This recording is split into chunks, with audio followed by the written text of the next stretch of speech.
네, 수요 예배에 오신 여러분을 주님의 이름으로 환영하고 축복합니다. 여러분, 밤 하늘을 보게 되면 밤 하늘에 떠 있는 빛나는 광명체들이 있는 것을 보게 됩니다. 그 중에 대표적인 것이 바로 달이죠. 달은 깜깜한 밤에 우리를 환하게 비춰주는 일을 합니다. 근데 지난번에도 한번 말씀을 드렸었지만 달이라고 하는 것은 스스로 빛을 낼 수 없는 빛을 낼 수 없는 것입니다. 단지 태양의 빛을 반사해서 어두운 지구에 빛을 비춰주는 역할을 하고 있습니다.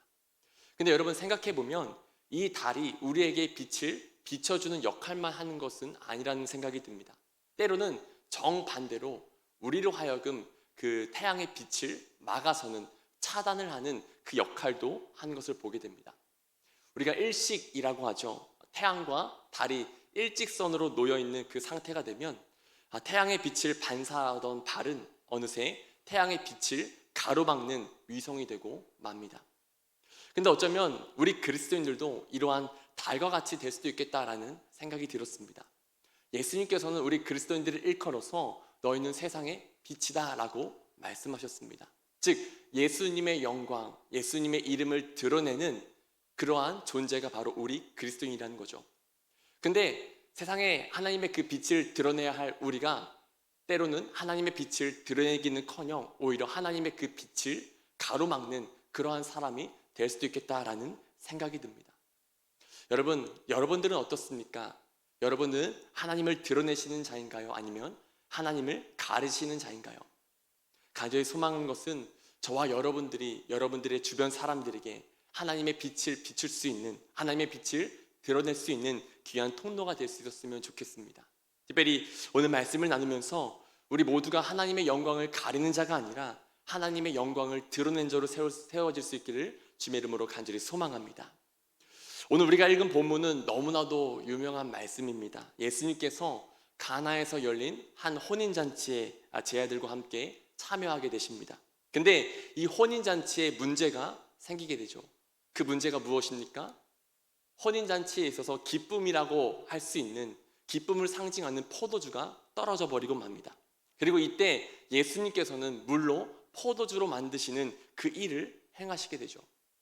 그리고 성경은 이 사건의 결론을 이렇게 이야기하는 것을 보게 됩니다. 우리 11절 말씀인데요, 같이 한번 읽어보도록 하겠습니다. 11절입니다. 예수께서 이 첫 표적을 갈릴리 가나에서 행하여 그의 영광을 나타내심에 제자들이 그를 믿으니라. 아멘. 성경은 이 첫 번째 기적을 놓고서 예수님께서 행하신 첫 표적이다라고 기록하고 있는 것을 보게 됩니다. 많은 사람들이 예수님의 능력, 예수님의 기적, 물을 포도주로 만드신 그 사건에 집중할 때 성경은 우리의 시선을 돌립니다. 그냥 예수님의 능력, 그 기적에 우리의 시선을 빼앗기는 것이 아니라 그 기적이 가지고 있는 의미가 무엇인가, 그 기적이 나타내고 그 기적이 드러내고 있는 대상이 누구인가를 바라보게 만든다는 것입니다. 요한복음 2장부터 12장까지의 말씀을 보게 되면요, 총 7가지의 표적이 나오는 것을 보게 됩니다. 물이 포도주로 변하는 표적, 그리고 예수님께서 오병이어를 행하시는 표적, 그리고 예수님께서 물 위를 걸으시는 그 표적들이 나옵니다.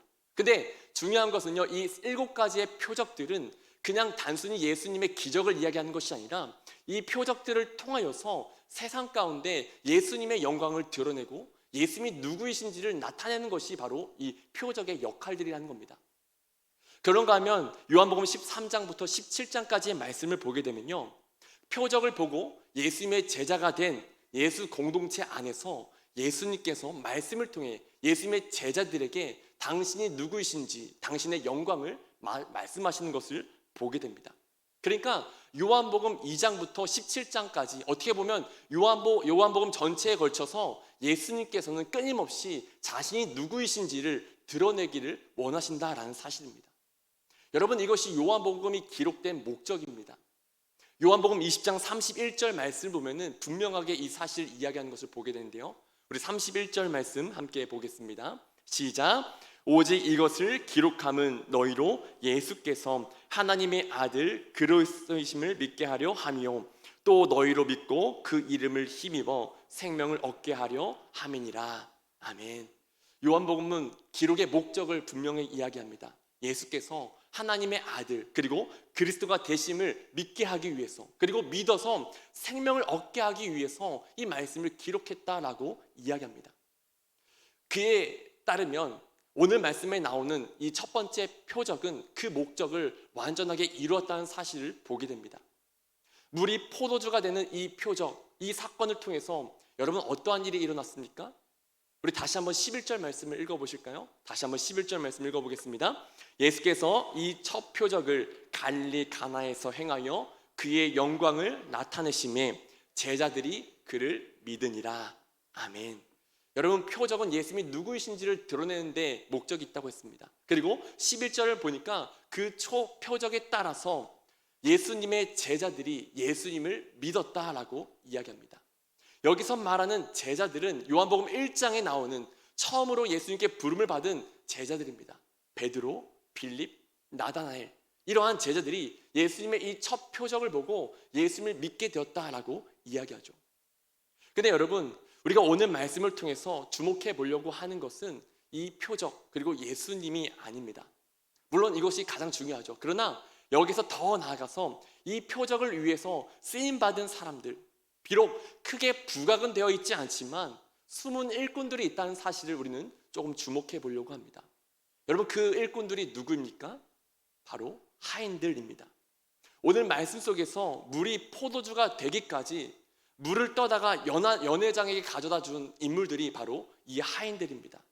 만약에 이 하인들이 없었다면 이 첫 번째 표적은 일어나지 않았을 겁니다. 만약에 이 하인들이 없었다면 예수님의 제자들은 예수님을 믿지 못했을 수도 있습니다. 근데 중요한 것은 이렇게 중요한 역할을 했던 이 하인들이 누구인지에 대해서 성경은 구체적으로 기록하고 있지 않다는 거예요. 이들의 이름, 이들의 출신, 이들의 배경에 대해서 이야기하고 있지 않습니다. 램지 마이클스라고 하는 신약학자는 이 하인들은 모든 그리스도인들을 대표한다라고 이야기합니다. 이 이름 모를 하인들, 그리스도인들은 이름 모를 하인들, 그리스도인들을 대표하는 이들을 통해서 하나님의 영광이 드러나고 그리고 제자들이 믿는 사건이 일어났습니다. 우리는 이 사건을 통해서, 이 사실을 통해서 한 가지 중요한 사실을 깨닫게 됩니다. 그것이 무엇이냐? 하나님께서는, 예수님께서는 유명한 자들 또 유능한 자들을 선택하셔서 그들을 사용하시는 것이 아니라 어떻게 보면 이름 없는 자들 그리고 무능한 자들을 선택하셔서 그들을 통해 일하시기를 원하신다라는 사실입니다. 그리고 그렇게 무능한 자들 그리고 무명한 자들은 끝까지 자신들의 이름을 남기지 않습니다. 그런 면에서 요한복음을 기록한 요한의 마음이 어떠한지를 우리는 헤아려 볼 수 있을 것 같습니다. 여러분, 한 가지 질문을 드려보겠는데요. 어려운 질문입니다. 요한복음의 저자는 누구일까요? 바로 요한입니다. 우리는 요한으로 알고 있습니다. 그럼 또 한 가지 질문을 드려보겠습니다. 그럼 요한복음 안에 이 요한복음을 요한이 기록했다라고 직접적으로 언급하고 있을까요? 그렇지 않습니다. 요한복음에서는 요한이 이 요한복음을 썼다라고 이야기하지 않습니다. 그저 요한복음의 저자는 이 요한복음을 기록하는 자가 주님께서 사랑하시는 제자다라고 기록하고 있는 것을 볼 수 있습니다. 요한은 이것으로 충분했습니다. 요한은 이 복음서를 남기면서 자신의 이름이 남겨지는 것보다 더도 말고 덜도 말고 그저 주님이 사랑하시는 한 명의 제자로 남는 것을 더 원했다라는 것이죠. 여러분, 우리는 어떻습니까? 우리는 우리의 이름이 남겨질 뿐만이 아니라 우리가 누구였는가 여기에도 초점을 맞추며 이것을 남기기를 원합니다. 가끔씩 장례식을 치를 때 영정사진 앞에 고인의 이름이 나와 있는 명패가 있는 것을 보게 됩니다. 우리 그리스도인들 같은 경우에는 그 명패에 직분까지 써 있죠. 목사 누구누구, 장로 누구누구, 집사 누구누구, 때로는 성도 누구누구 이렇게 써 있는 것을 보게 됩니다. 저는 간혹 장례식장에서 그 명패들을 보면서 그러한 생각을 해봅니다. 내가 만약에 죽어서 장례식을 치르게 된다면 나는 어떨까? 목사 이현재라고 써져 있을까? 근데 한 번은 한 장례식에서 한 명패를 보았을 때 성도 누구누구 써져 있는 것을 보았습니다. 그리고 든 마음이 그거였어요. 아, 저거면 충분하구나. 그 이유가 무엇입니까? 우리가 하나님 앞에 섰을 때 어떠한 목사로, 어떠한 장로로, 어떠한 권사로, 어떤 집사로 서는 것이 아니라 그저 성도로, 그저 그리스도인으로, 그저 하나님을 사랑하고 또 하나님의 사랑을 받은 그 자로 남게 된다는 것입니다. 저의 고향은 충청남도 천안인데요. 가끔 이제 거리가 멀어서 가끔 이제 저희 부모님 댁에 방문할 때가 있습니다.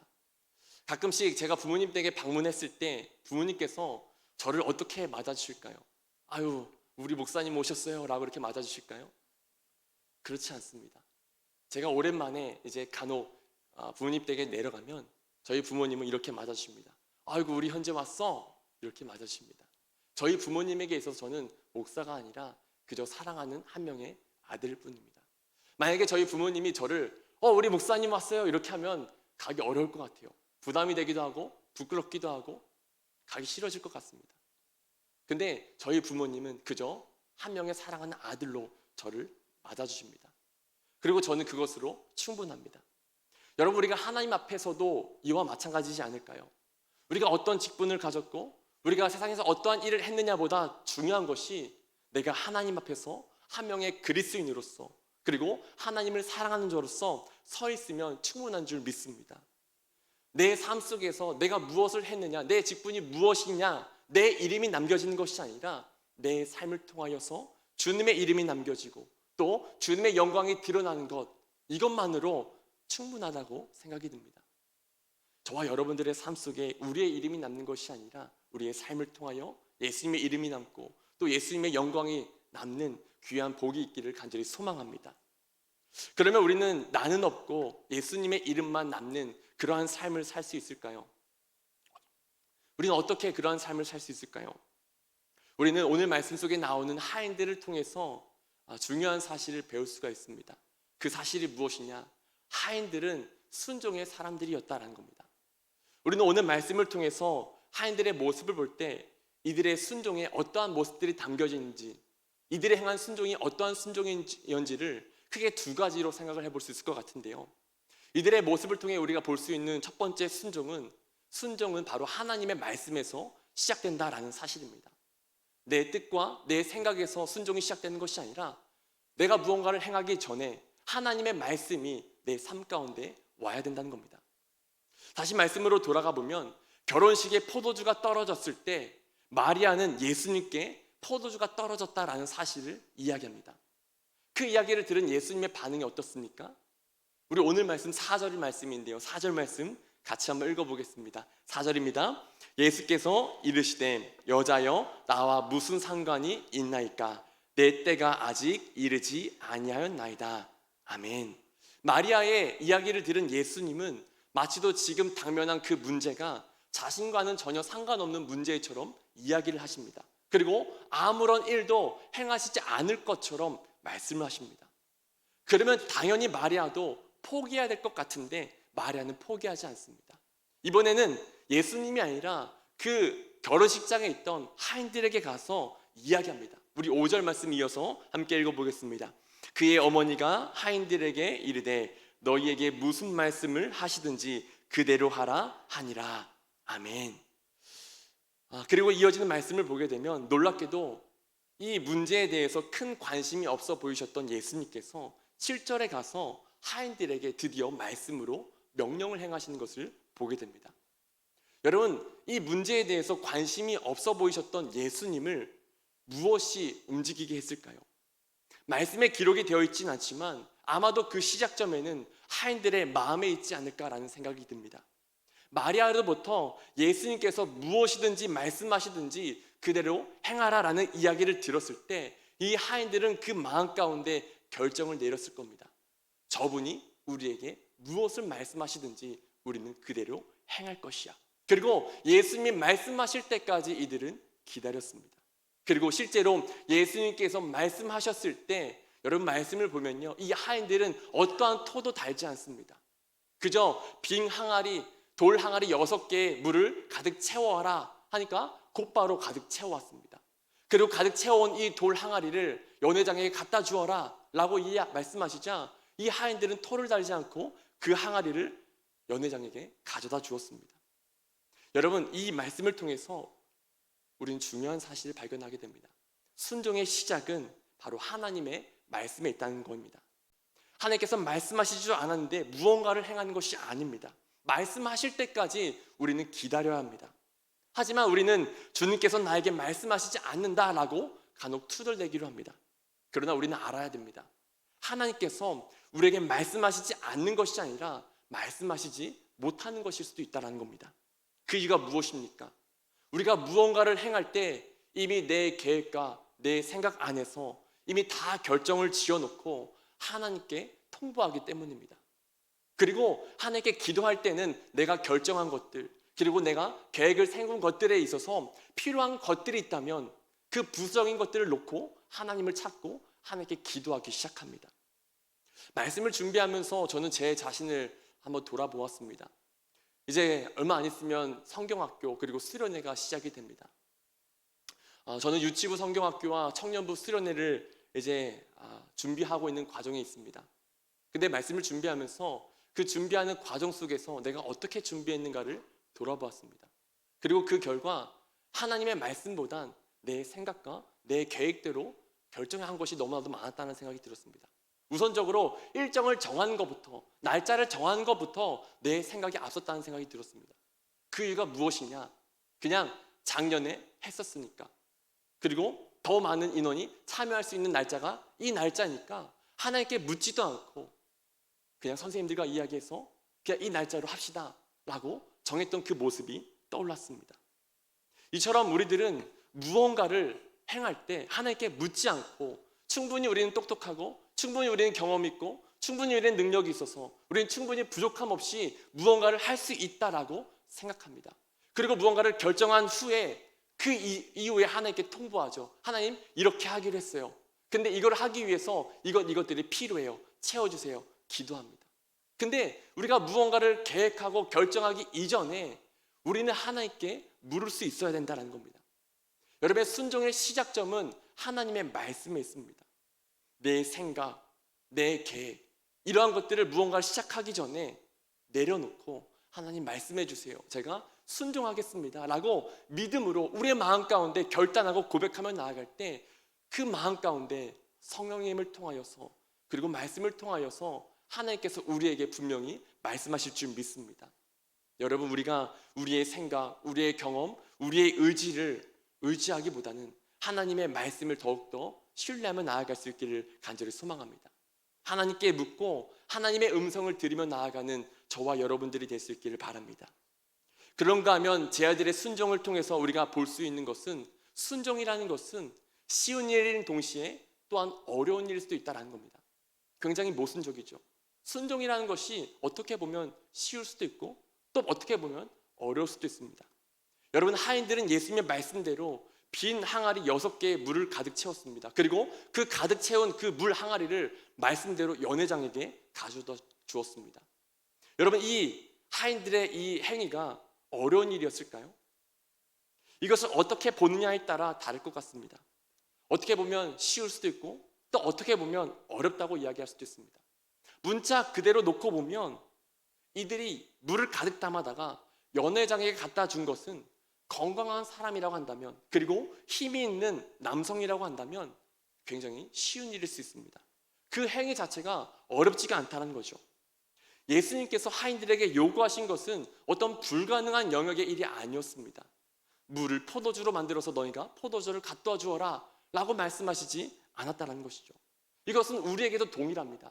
하나님께서, 예수님께서 우리에게 무언가를 말씀하실 때, 요구하실 때, 순종을 말씀하실 때 그 순종의 일이 우리가 할 수 없는 어떤 불가능한 일이 아니라 우리가 충분히 할 수 있는 일들을 하나님께서는 요구하신다는 겁니다. 근데 이렇게 우리가 할 수 있는 일들, 어떻게 보면 쉬워 보이는 이 일들이 때로는 어렵게 느껴질 때가 있습니다. 그 이유가 무엇입니까? 그 일들 가운데 나의 생각, 나의 해석이 개입되기 때문입니다. 여러분, 하인들의 경우 예수님의 말씀대로 물을 채우다가 연회장에게 갖다 주는 일은 할 수 있는 일이었습니다. 하지만 이 일 가운데 하인들의 생각과 하인들의 해석이 들어가면 어떻습니까? 굉장히 어려운 일이 되고 맙니다. 왜냐하면 지금 당장에 필요한 것은 포도주인데 그냥 물을 떠다 준다니, 상식적으로 그리고 경험적으로 맞지가 않습니다. 이들의 생각, 이들의 해석이 이 사건 안에 개입이 되기 시작할 때 이 순종 자체는 어려운 일이 되고 말았다는 것이죠. 이처럼 순종에 있어서 가장 큰 장애물은 다른 누군가가 아니라, 다른 무엇이 아니라 바로 자기 자신입니다. 내가 가지고 있는 경험, 내가 가지고 있는 지식, 내가 가지고 있는 의심, 내가 가지고 있는 그 두려움이 나로 하여금 순종을 하지 못하도록 막는다는 겁니다. 여러분, 혹시라도 우리의 경험, 우리의 상식이 우리의 순종을 막고 있다면 우리가 그 자리에서 하나님이 어떠한 분이신지를 고민하고 생각해 볼 수 있기를 바랍니다. 예를 들어보면 좋겠는데요, 여러분이 만약에 어떤 큰 질병에 걸렸다고 가정을 해본다면 어떨까요? 여러분들은 아마도 의사를 찾아갈 것입니다. 근데 그냥 평범한 의사가 아니라 내 질병을 가장 잘 알고 내 질병에 대해서 가장 잘 치유할 수 있는, 이 분야에 있어서 가장 최고의 권위를 가지고 있는 그 의사를 찾아서 그 의사를 찾아갈 겁니다.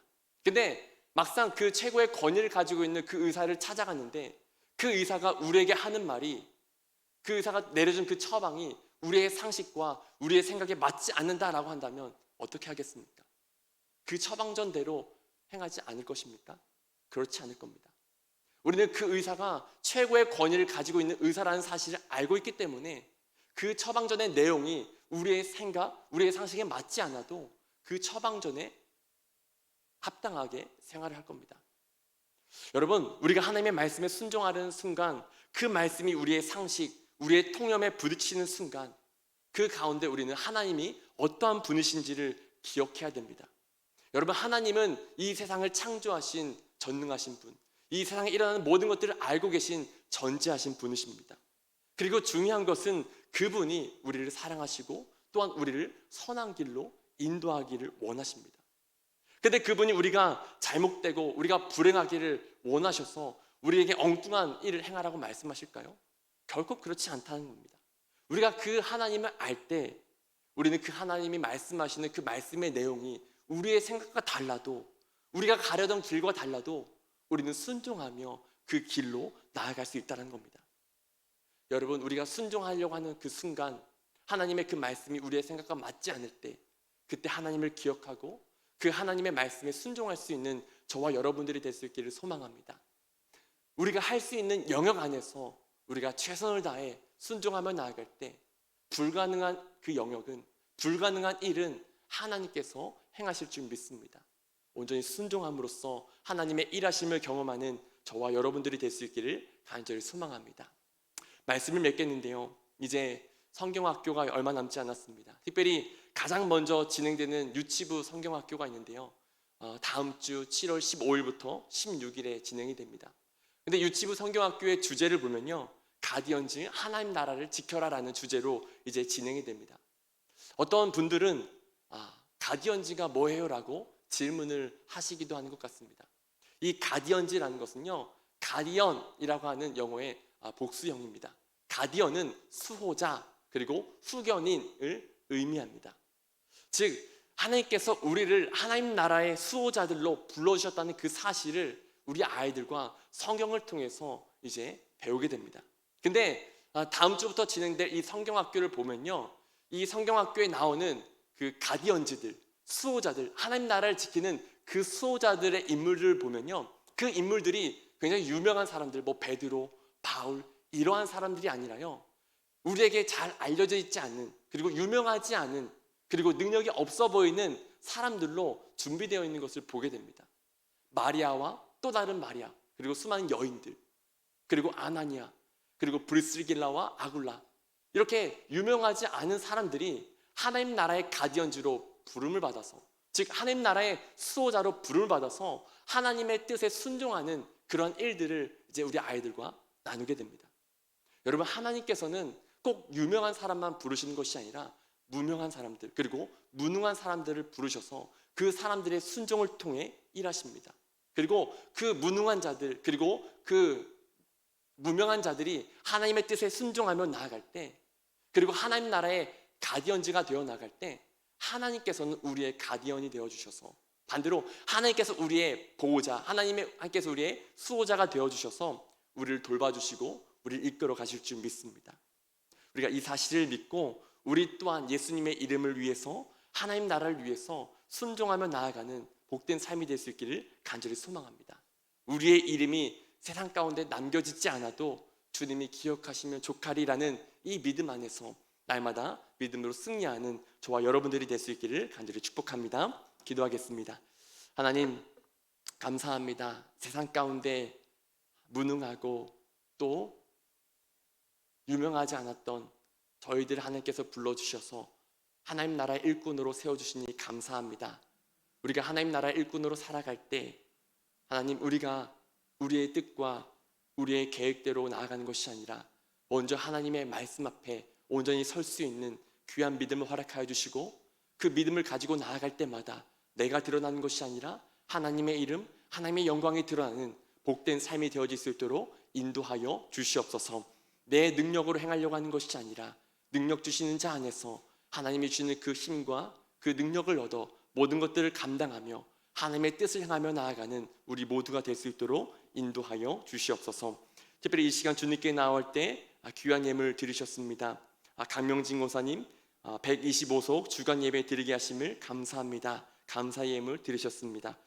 김경목 장로님, 홍정인 고사님 네팔 감사원금 드리셨습니다. 또한 강명진 고사님 네팔 선교원금 드리셨습니다.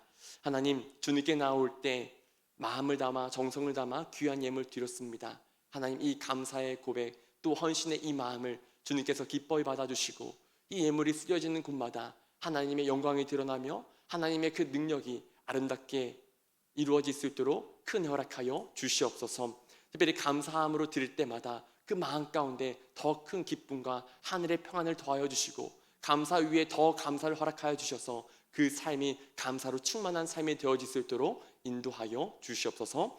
모든 것 감사드리며 예수님 이름으로 기도드렸습니다. 아멘.